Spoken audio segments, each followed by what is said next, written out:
David Bowie completaria 79 anos hoje se estivesse vivo, e essa semana também vai fazer 10 anos aí que a gente teve essa triste perda de um dos maiores artistas que esse mundo já viu. Essa é a homenagem do Escuta Cassete para a vida e obra do fantástico, genial, incrível David Bowie. E não tem como falar de Bowie sem falar do formato álbum, porque se você quer conhecer, quer se aprofundar no formato álbum, ou você já ama o formato álbum, a discografia do Bowie é perfeita para isso, porque cada álbum dele é um micro-universo que você pode decifrar. Cada álbum dele é uma experiência particular. Ele soube conversar com várias estéticas, vários gêneros musicais, folk, rock, pop, soul, eletrônica, e ele conseguiu a proeza também de não soar genérico nem derivativo em nenhum deles, sempre com a originalidade, com o jeito Bowie de ser, viver e criar, né? E nesse especial eu vou cobrir aí meus álbuns favoritos. A gente já falou de Hunky Dory aqui no canal. Vamos começar aí com uma das minhas eras favoritas dele, que é a era glam rock, de 72 a 74. A gente sabe que os anos 70 ali o rock já tava, né, ramificando em novas vertentes. Foi a década perfeita para abrigar essa multiplicidade criativa, né, do Bowie. Começando por Rise and Fall of Ziggy Stardust and the Spiders from Mars, de 72, o álbum que introduziu a persona do Ziggy Stardust, a mais icônica do Bowie pra gente. O álbum já vem falando aí de aliens, sexualidade, androginia, vícios, estrelato e um mundo decadente. Então, um cenário perfeito aí para uma narrativa do glam rock. Lógico, a androgenia não era exatamente novidade ali nos anos 70, mas ainda era algo muito peculiar, só de alguns mesmo. Tô falando de Little Richard, que veio primeiro, então é sempre bom a gente conhecer o passado também. Mas Bowie com certeza foi o porta-voz, foi o divisor de águas dessa androgenia na década de 70 e influenciou muito do rock da própria década, como de todas as décadas seguintes, né? E lá do Hunky Dory, o Bowie já vinha com uma banda afiadíssima, né? Os Spiders from Mars, guitarra de Mick Ronson, bateria de Woody Woodmansey e baixo de Trevor Bolder. Formação econômica de uma banda de rock, você vai me dizer. Você tem que lembrar também que Bowie e Mick eram multi-instrumentistas, então eles cobriam todo o resto da obra. Falo de violão, teclado, piano, saxofone,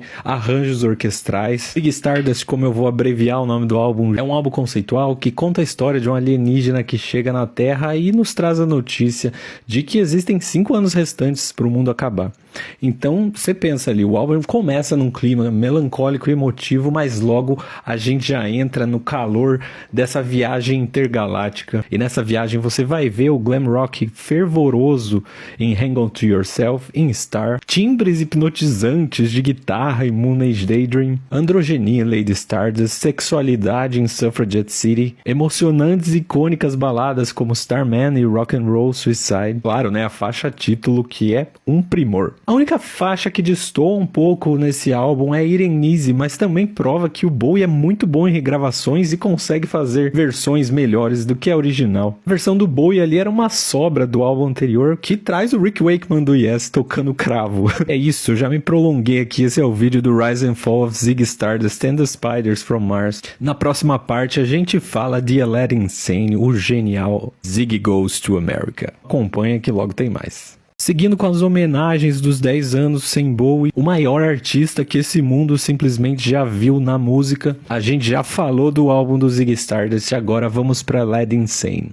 O álbum que é descrito aí pelo Bowie como Ziggy Goes to America, e é um álbum cujas músicas são inspiradas aí em algumas locações dos Estados Unidos. A banda de apoio do Bowie continua sendo os Spiders from Mars aqui, mas ganha um tempero novíssimo e sofisticado do piano de Mike Garson, mais 2 saxofonistas e 3 backing vocals creditados. O piano do Mike Garson é uma peça-chave também para a sonoridade desse álbum, porque as dissonâncias que ele toca e o estilo mais livre dele ajuda a trazer para o som essa natureza ambígua, né, do que é um rockstar, a vida turbulenta em geral. Vou dizer que uma das músicas mais icônicas desse álbum tem esse piano presente. Não tô falando de Aladdin Sane, Lady Green Soul, Time e até o cover de Rolling Stones, Let's Spend the Night Together. E mais uma vez eu falando, um cover do Bowie melhor que o original. Além dessa música, tem mais uma menção ao Mick Jagger em uma das músicas. Se você descobrir que qual outra música tá, conta pra mim aqui nos comentários. Lógico, falo de piano, baladas, mas o clima glam rock segue fortíssimo, vivíssimo em músicas como Watch That Man, Crack It Actor e Panic in Detroit. Então assim, se eu fosse descrever o Aladdin Sane em 2, 3 palavras, seria Ziggy Stardust turbinado. É um avanço muito grato aí na obra, né? Essas criações e arranjos de Bowie. E é isso, agora a gente vai pro terceiro álbum da fase glam. Continua acompanhando aqui, não deixa de seguir. E mais uma parte vem aí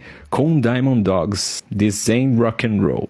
Fechando nossa trilogia glam em homenagem aí aos 10 anos sem Bowie, maior músico, maior artista que já viveu nesse planeta Terra, em todas as outras galáxias que você imaginar. A gente já viu como Bowie conquistou o mundo com Ziggy Stardust, consolidou sua estadia lá no topo com Aladdin Sane, e agora a gente vai para Diamond Dogs. Mas a gente chega aí numa fase de transição do Bowie, os Spiders from Mars não estão mais com ele, Bowie vem com outra banda de apoio, mas não perde a companhia do seu pianista aí, Mike Garson. Bowie assumiu a maioria das guitarras, exceto os riffs icônicos, né, de Rebel Rebel e o groove sensacional de 1984, pelo guitarrista Alan Parker. Assim, não falam muito do Bowie como guitarrista, mas a gente tem que também dar esse crédito gigante para ele. O timbre de guitarra dele, ele consegue imprimir muita identidade nessa guitarra que é dele e se distingue muito da guitarra do Mick Ronson, se distingue muito da guitarra do Carlos Alomar, que vai ser mais da fase soul também do Bowie. Então, assim, é muito legal que Diamond Dogs também tem uma identidade, uma assinatura basicamente única de guitarra. Bowie sendo guitarrista dessa narrativa decadente que a gente vê no álbum.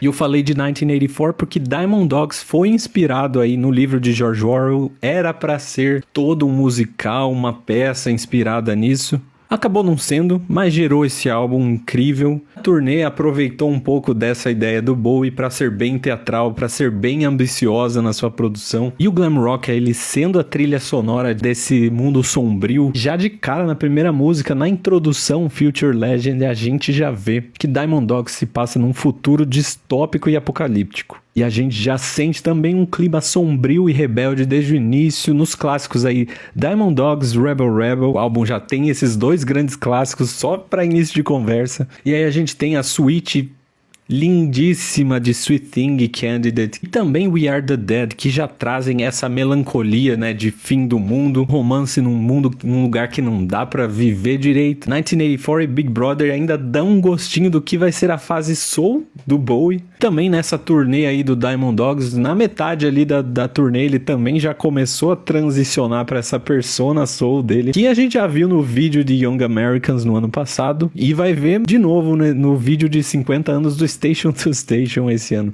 Então olha que obra riquíssima ele tem. Dá pano pra manga, eu podia ficar horas falando de Bowie aqui com vocês. A aventura continua então em Station to Station. Aguarde o próximo vídeo e seguimos celebrando a vida e obra desse artista tão completo. Muito obrigado pela atenção.